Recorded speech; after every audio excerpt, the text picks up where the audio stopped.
ఏమీ తెలియనటువంటి పసిపిల్లవాడు అంత భయానక స్థితిలో అటువంటి ఆకారాలు వెలుతురు చూసి భీతిల్లిపోతే లోపల ఉన్నటువంటి మలం గడ్డ కట్టేసి నల్లగా అయిపోయి బ్లాక్ స్టూల్ అంటారట దాన్ని.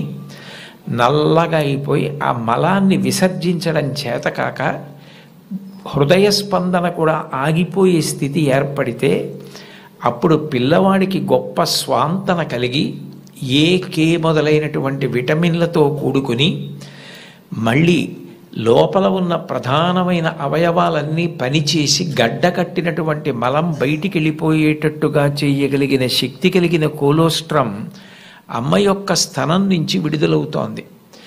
ఈ మాటలు నేను చెప్పట్లేదు. చాలా ప్రఖ్యాతమైనటువంటి ఒక గైనకాలజిస్ట్, ఒక డాక్టర్ గారు రామాంజనేయులు గారని వారు ఒక పుస్తకం రాశారు. ఆ పుస్తకం ఇంగ్లీష్లో ఉంది, మాతృదేవో భవ అని.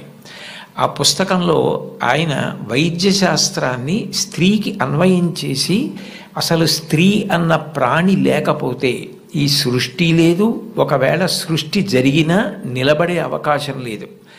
తండ్రి కోట్లకు పడగలెత్తినవాడు కావచ్చు, గొప్ప అధికారి కావచ్చు, కానీ పుట్టినటువంటి పసిబిడ్డ ఆకలితో ఏడుస్తుంటే ఆ పసిబిడ్డకి పాలు పట్టగలిగినటువంటి శక్తి అమ్మకు ఒక్కదానికే ఉంటుంది.